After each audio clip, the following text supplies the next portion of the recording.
آنکھ کھلی تو آدھی روٹی ہاتھ میں تھی۔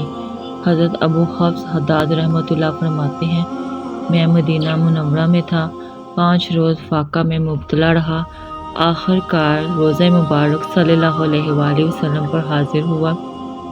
رحمت عالم صلی اللہ علیہ وآلہ وسلم، حضرت ابوبکر صدیق رضی اللہ تعالیٰ عنہ، حضرت عمر فاروق رضی اللہ تعالیٰ عنہ پر سلام عرض کیا، شدت سے درود پاک پڑھا اور یوں گویا ہوا، یا رسول اللہ صلی اللہ علیہ وآلہ وسلم، بھوکا ہوں اور آپ صلی اللہ علیہ وآلہ وسلم سراپا لطف و کرم کا مہمان ہوں۔ یہ عرض کر کے روزہ اطہر صلی اللہ علیہ وآلہ وسلم کے ساتھ پیٹ لگا دیا اور سو گیا۔ میں نے خواب میں نبی پاک سید ارض و سما صلی اللہ علیہ وآلہ وسلم کی زیارت کی۔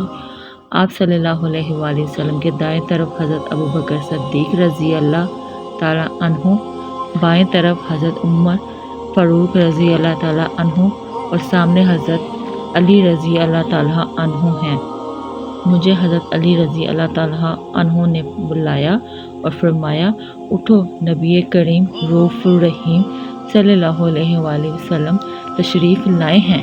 میں نے اٹھ کر نبی پاک صلی اللہ علیہ وآلہ وسلم کی دست بوسی کی اور انہوں نے مجھے روٹی عنایت فرمائی۔ میں نے آدھی روٹی کھا لی اور آدھی روٹی میرے ہاتھ میں تھی۔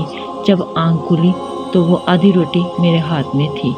سبحان اللہ، اللہ اکبر، والصلاۃ والسلام علیک یا سیدی یا رسول اللہ، الصلاۃ والسلام علیک یا سیدی یا حبیب اللہ۔